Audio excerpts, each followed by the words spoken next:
नमस्कार, VIP news देख रहे हैं आप। मैं आपके साथ नुपुर सक्सेना। स्वागत है आपका जनसदन में। उत्तराखंड बीजेपी के प्रदेश प्रभारी दुष्यंत गौतम के हल्द्वानी में दिए गए बयान के बाद आज उन्हीं की पार्टी के बीजेपी प्रदेश अध्यक्ष मदन कौशिक ने पलटवार कर दिया है। बीजेपी प्रदेश अध्यक्ष ने बयान देते हुए कहा कि 2022 का चुनाव पुष्कर सिंह धामी के चेहरे पर ही लड़ा जाएगा। जहां एक तरफ प्रदेश प्रभारी दुष्यंत गौतम सामूहिक नेतृत्व में चुनाव लड़ने की बात कर रहे हैं, तो वही बीजेपी प्रदेश अध्यक्ष ने उनके विपरीत बयान देते हुए एक बार फिर से राजनीति गरमा दी है। उन्होंने ये साफ कहा है कि मुख्यमंत्री पुष्कर सिंह धामी युवा नेता है और इस बार उनके ही चेहरे पर चुनाव लड़ा जाएगा। उन्होंने आगे कहा कि बीजेपी ने नारा दिया है, युवा मुख्यमंत्री युवा चेहरा, इस बार 60 पार। हालांकि इस बयान के बाद एक बात और साफ हो गई है कि बीजेपी में भी अंदर खाने विरोध के स्वर बुलंद हो रहे हैं। जब मुख्यमंत्री हमारे हैं तो मुख्यमंत्री के नेतृत्व में चुनाव होगा और मुख्यमंत्री के नेतृत्व में चुनाव होता है तो उस प्रक्रिया को उन्हीं के नेतृत्व में माना जाता है। और हमारी पार्टी लोकतांत्रिक पार्टी है। चुनाव के बाद हम सब मिल बैठकर इस विषय को आगे बढ़ाते हैं। आज पुष्कर सिंह धामी हमारे नेता हैं, इनके नेतृत्व में हम चुनाव लड़ेंगे। एक युवा चेहरा हमारे। स्वाभाविक तौर पर जब मुख्यमंत्री हमारे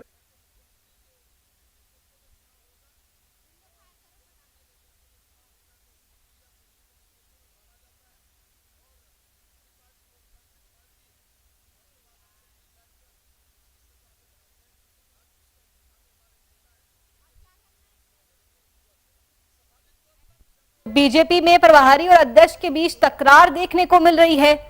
दुष्यंत गौतम ये कह रहे हैं कि व्यक्तिगत चेहरे पर नहीं, कमल के फूल पर चुनाव लड़ा जाएगा, तो वही उसी तरफ प्रदेश अध्यक्ष मदन कौशिक उसके उल्टे बयान दे रहे हैं। उनका कहना है कि पुष्कर सिंह धामी के नेतृत्व में चुनाव लड़ा जाएगा। यानी बीजेपी में भी तकरार देखने को मिल रही है। बीजेपी में भी अंदर खाने विरोध के स्वर बुलंद होते जा रहे हैं। तो बीजेपी के अंदर भी तकरार देखने को मिल रही है।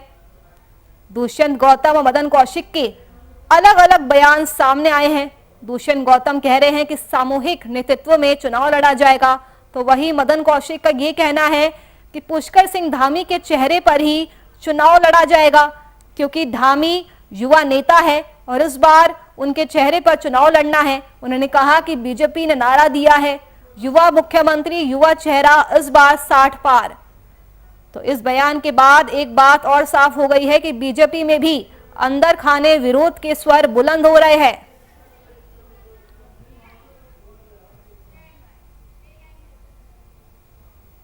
तो प्रभारी और अध्यक्ष के बीच बीजेपी में तकरार देखने को मिल रही है और इसी मुद्दे पर चर्चा करने के लिए हमारे साथ बीजेपी की वरिष्ठ नेता गीता ठाकुर जी जुड़ चुकी है, कांग्रेस के वरिष्ठ नेता लखपत बुटोला जी और वरिष्ठ पत्रकार चंद्रवीर गायत्री जी जुड़ चुके हैं। आप तीनों का बहुत बहुत स्वागत है वीआईपी न्यूज पर। चर्चा की शुरुआत में सबसे पहले गीता जी के साथ करूंगी। गीता जी, बीजेपी के प्रदेश प्रभारी दुष्यंत गौतम ये कह रहे हैं कि सामूहिक तौर पर चुनाव लड़ा जाएगा, पार्टी के सिंबल पर ही चुनाव लड़ा जाएगा, लेकिन वही मदन कौशिक का ये कहना है कि पुष्कर सिंह धामी के नेतृत्व में चुनाव लड़ा जाएगा। तो ये बीजेपी में तकरार क्यों देखने को मिल रही है, गीता जी? सबसे पहले तो आपका धन्यवाद करूंगी, इतना अच्छा विषय आपने दिया है और उत्तराखंड के लिए ये एक बहुत बड़ी चुनौती युवाओं को लेकर है। और युवा और महिला दो, ये एक ड्रीम था इस उत्तराखंड का कि महिलाओं को और युवाओं को मौका दिया जाए।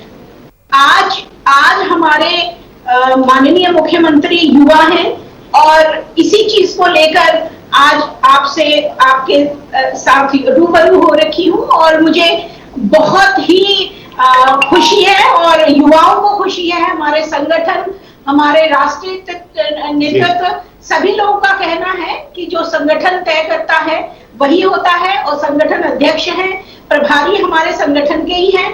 तो जो भी बात हो रही है एक युवा को लेकर हो रही है और युवा जिस तरह से ये 1 महीने पूरे होके जो युवा ने ये घोषणाएं कर दी हैं और घोषणाओं के साथ साथ धरातल में जो लेकर आ रहे हैं हम, युवाओं की उड़ान, युवाओं की पहचान। जिस तरह से कहा जाता था कि युवा पहाड़ों की जवानी और पानी किसी काम नहीं आती है, आज युवा मुख्यमंत्री है और आने वाला युवा ही मुख्यमंत्री रहेगा। ये एक मिसाल है कार्य करने की, और कार्य होके ही रहेंगे। युवा मुख्यमंत्री इस उत्तराखंड को मिला है और सामूहिक रूप से हम युवा के साथ मिलकर इस कार्य को आगे बढ़ाएंगे। जो धरातल में जो ड्रीम देखे गए हैं उनको पूरा करेंगे हमारे। जी यहाँ पर मैं कंफ्यूज हो रही हूँ, आप बिल्कुल ही क्लियर कीजिए कि क्या सीएम धामी के नाम पर ही चुनाव लड़ा जाएगा या फिर पार्टी के सिंबल पर चुनाव लड़ा जाएगा? आवाज गई।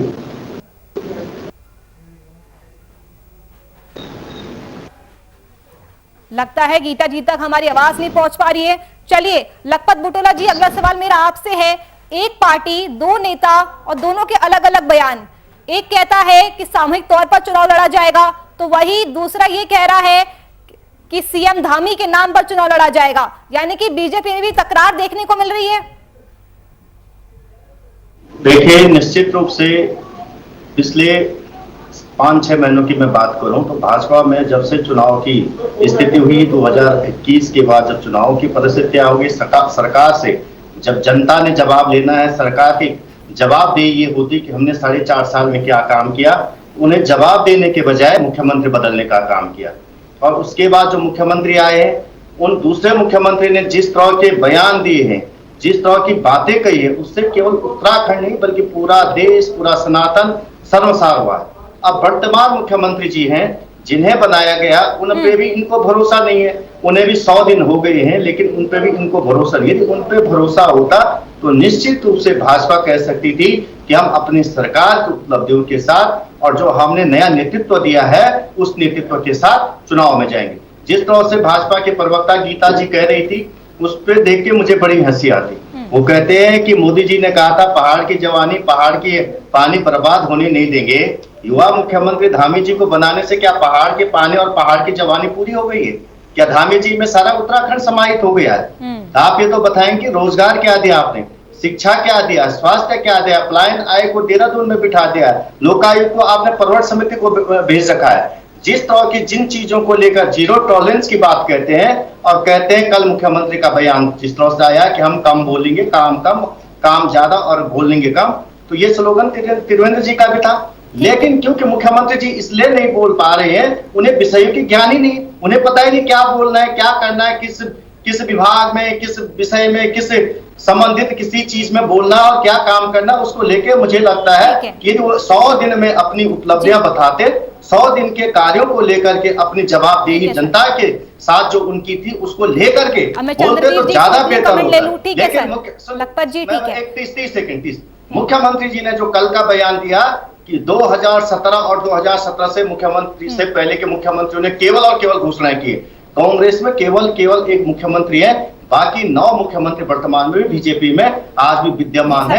इसका मतलब है वो अपने सरकार, अपने गुरु जिन्होंने उन्हें मुख्यमंत्री बनाने का काम किया, कोश्यारी जी से लेकर, जनरल खनूरी से लेकर और त्रिवेंद्र और तीरथ जी से लेकर, जो सवाल उन्होंने खड़े किए हैं, मैं समझता हूं कि दूसरे के दामन पे छींटे मारने से अच्छा बेहतर होता वो 4.5 साल का अपना कार्यकाल बताते, 100 दिन के कार्यकाल का हिसाब जनता को। ठीक है चंद्रवीर जी, जिस तरह से दुष्यंत गौतम और मदन कौशिक के ये अलग अलग बयान सामने आ रहे हैं, तो इससे ये तो साफ दिखाई दे रहा है कि बीजेपी में भी अंदरूनी तकरार है। इसमें कोई दो राय नहीं है कि इस समय राजनीतिक पार्टियां 500 में हैं और उसमें भाजपा भी है। भाजपा भी 500 की स्थिति में है, वो कुछ भी डिक्लेयर करने में इस समय समर्थ नहीं है। अभी चुनाव का जो 4-5 महीने का समय बचा हुआ है, उसको देखते हुए ये बयानबाजी तो कहीं ना कहीं ये जरूर दिखाती है कि पार्टी में सब कुछ ठीक नहीं है, ये तो क्लियर होता है। लेकिन अभी जो गीता जी ने कहा कि युवा चेहरा और युवा चेहरा मुख्यमंत्री होगा राज्य का, तो राज्य भी युवा है और अगर चेहरा भी युवा आता, अगर बीजेपी इस तरह से काम करती है तो निश्चित रूप से फिर जो है राज्य को इसका लाभ मिलेगा, इसमें कोई दो राय नहीं है।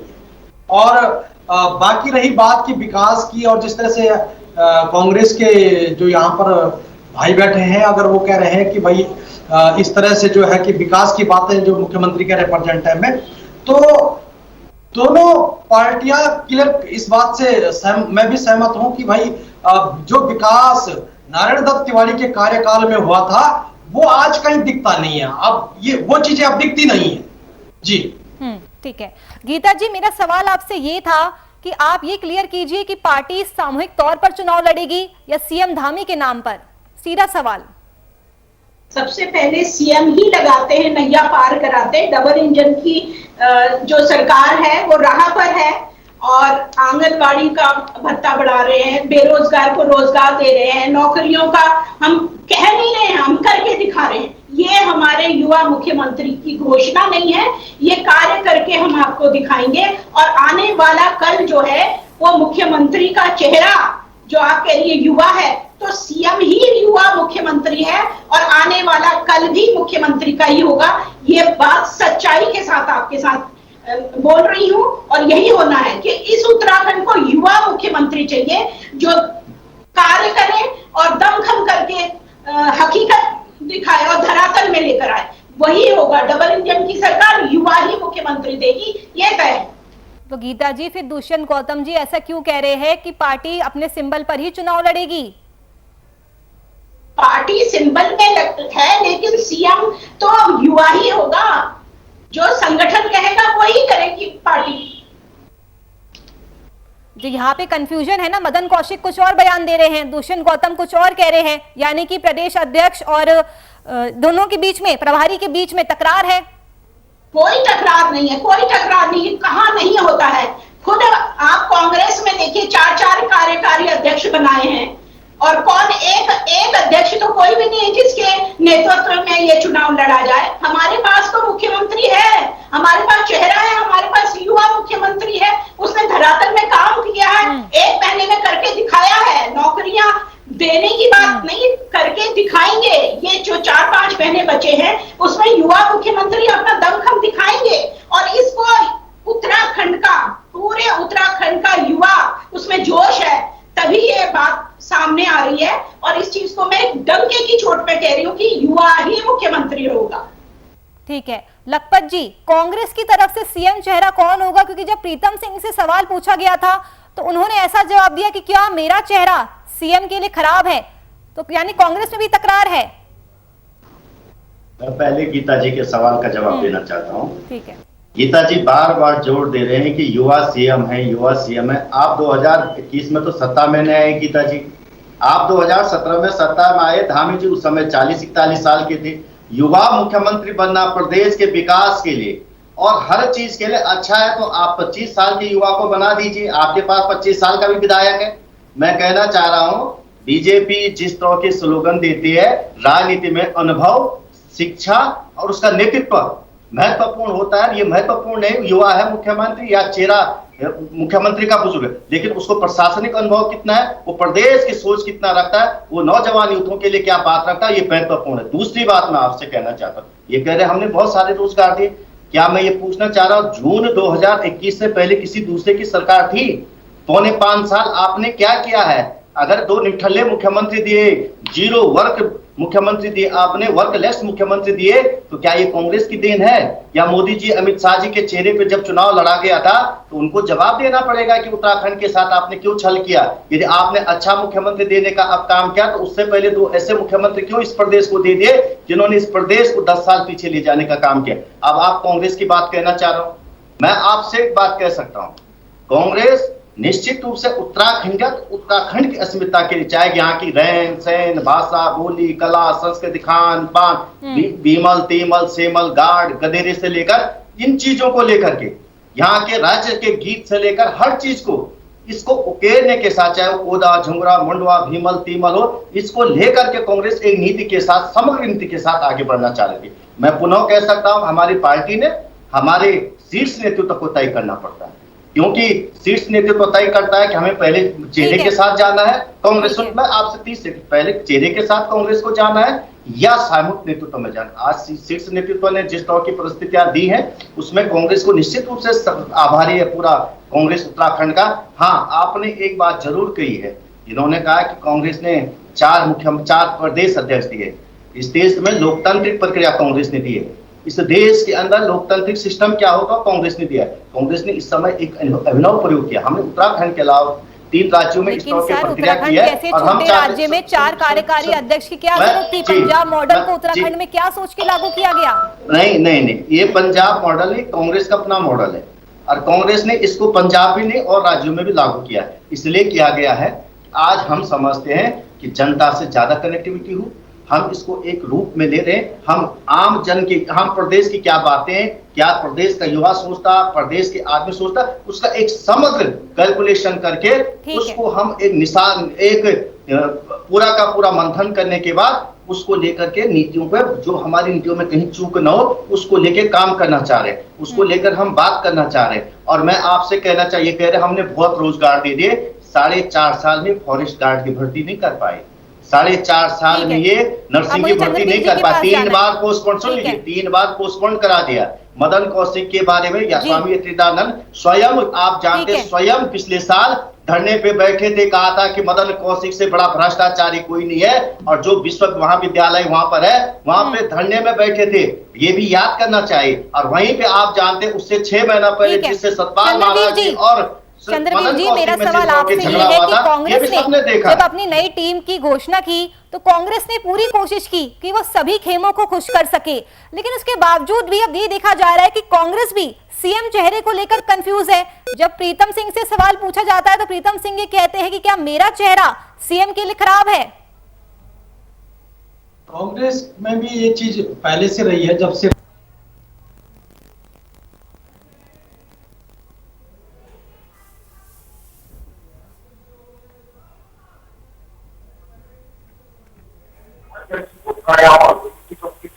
और का नाम कोई और ना हो जाए अध्यक्ष पद लेकर, तो ये तो है कि ये कंटिन्यूटी आपकी बनी रहेगी जब तक अभी आने वाला है, आने वाला एक अच्छी टीम को कर लेता है। और ये टुकड़े में वो चाहे कांग्रेस की बात है चाहे बीजेपी की बात है, बीजेपी ने जो देखी ना, इनका जो प्रयोगशाला, राज्य को प्रयोगशाला बनाना ठीक नहीं है। आप राज्य के शासन से लेकर तक बीजेपी राज्य को प्रयोगशाला के रूप में यूज कर रही है, और सेंटर से बीजेपी के जो भी शीर्ष नेतृत्व के लोग हैं, वो जिस नाम को भी आप दे देते हैं, लोगों को उस चीज को एक्सेप्ट करना पड़ता है, राज्य की जनता को उसको एक्सेप्ट करना पड़ता है। एक प्रयोग जनता दे रही है, राज्य में इसमें कोई सवाल नहीं, लेकिन नेतृत्व कभी किस प्रकार का जाता है ये क्लियर नहीं हो पाता है। और जनता अब 523 में है कि अब क्या होना चाहिए। हो सकता है कि 2022 का जो चुनाव होगा वो राज्य के लिए एक अलग सा चुनाव होगा। एक तो कोरोना की मार, दूसरा बेरोजगारी की मार, तीसरा जो है आप लोगों के जो संसाधन है वो सारे खत्म होने का जा रहा है। लोग जो है बहुत गति है, लोगों को वो रास्ता नहीं मिल पा रहा है जिस रास्ते की तरफ राज्य बड़ा था, जिस राज्य की मांग जिस आशा पर हुई थी वहां लोगों को रास्ता दिखता नहीं है।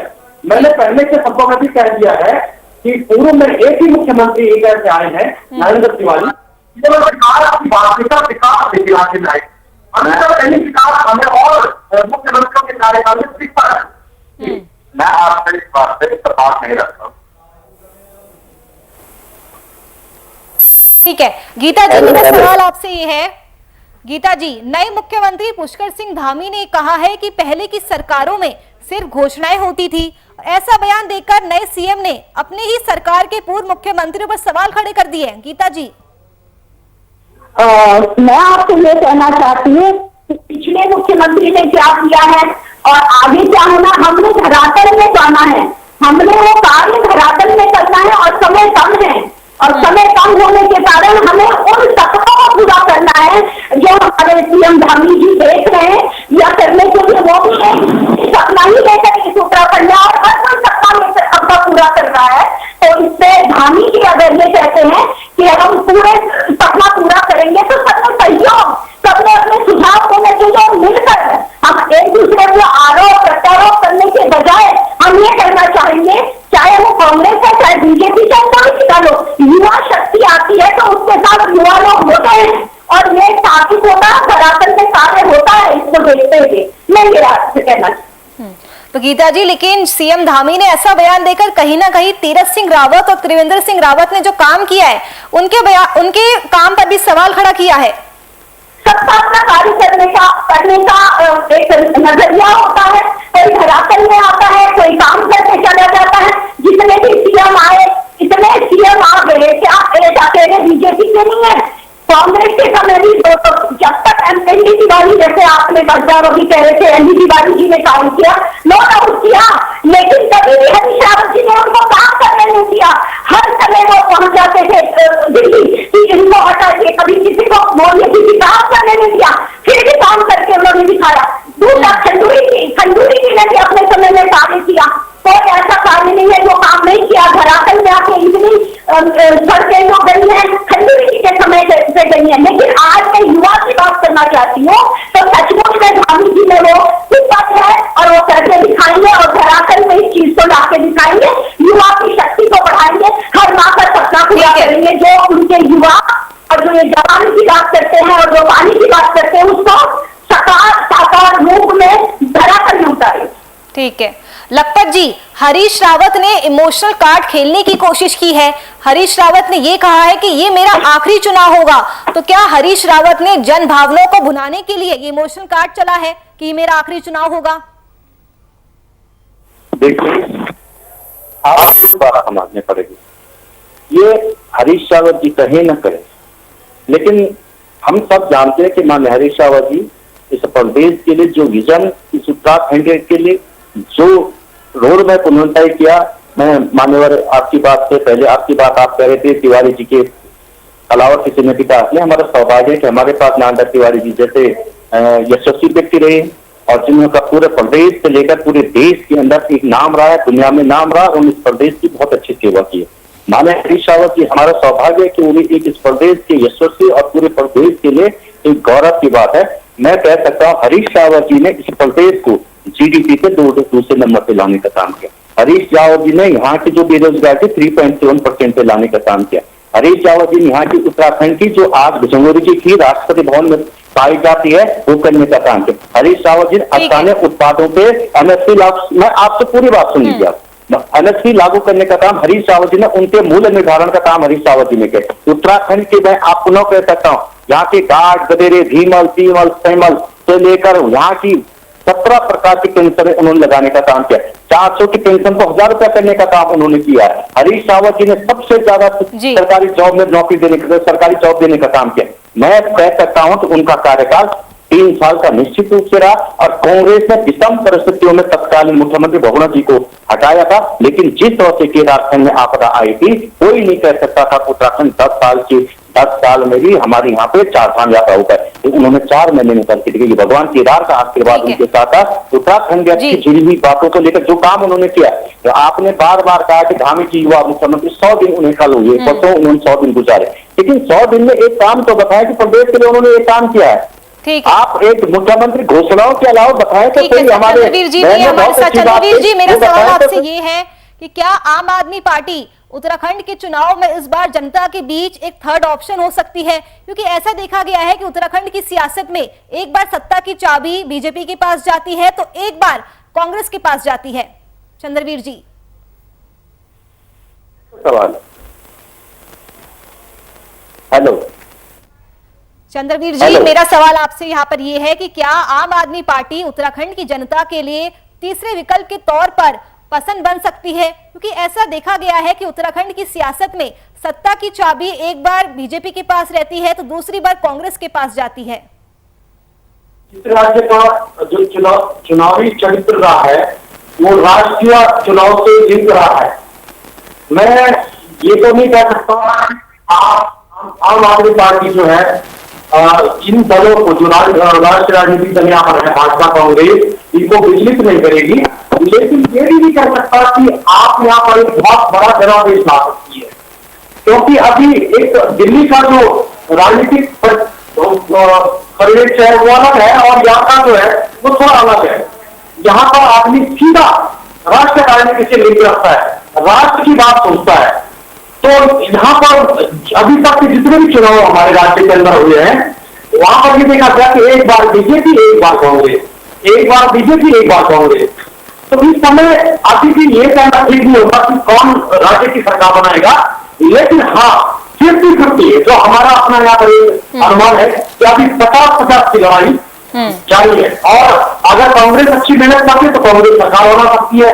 और बीजेपी जैसे कि गीता ठाकुर जी कह रही है कि भाई युवा चेहरा है, युवा मुख्यमंत्री है, वो बेहतर 4 महीने में 6 महीने में रास्ते का जगह देंगे तो क्या पता बीजेपी बना दे। और हाँ, ये सत्य है, जिन 5 सालों में भाजपा सरकार ने राज्य की जनता के साथ जो प्रयोगशाला का काम किया वो राज्य की जनता एक्सेप्ट करने के लिए तैयार है। ठीक है गीता जी, फाइनल कमेंट आपसे लेना चाहूंगी। 2017 में बीजेपी बिना किसी चेहरे के चुनावी मैदान में उतरी थी और बीजेपी को इसका फायदा भी हुआ था, लेकिन वही 2012 की अगर बात करें तो बीजेपी ने खंडूड़ी है जरूरी का नारा देकर अनुभवी और बुजुर्ग राजनेता को उतारा था, लेकिन कामयाबी नहीं मिली थी। तो क्या लगता है इस बार युवा कार्ड खेल के, क्योंकि आपने पूरी डिबेट में युवा शक्ति, युवा मुख्यमंत्री का नाम लिया है, तो क्या युवा कार्ड खेलकर इस बार बीजेपी की नैया पार हो पाएगी गीता जी?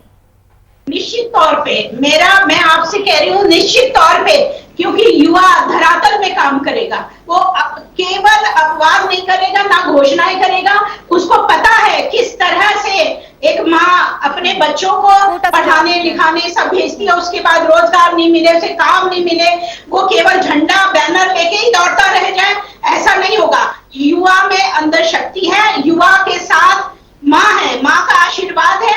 और ये जो उत्तराखंड है, ये देवतुल्य माँ, ये उत्तराखंड महिलाओं की देन है जो अपने बेटे के लिए आशीर्वाद दे रही है। और निश्चित तौर से युवा ही इस बागडोर को पकड़ेगा और निश्चित तौर से भारतीय जनता पार्टी युवा चेहरे को लाएगी, और वो है हमारे माननीय मुख्यमंत्री पुष्कर सिंह धामी जी। आप तीनों का बहुत बहुत शुक्रिया हमारे साथ इस खास चर्चा में जुड़ने के लिए, गीता जी, लखपत जी और चंद्रवीर जी। तो बीजेपी के अंदर टकरार देखने को मिल रही है और इसी तकरार पर आज हमने चर्चा की। प्रदेश अध्यक्ष एक तरफ कुछ और बयान दे रहे हैं तो वही प्रदेश प्रभारी कुछ और बयान दे रहे हैं। चलिए फिलहाल के लिए इस चर्चा में इतना ही। नमस्कार।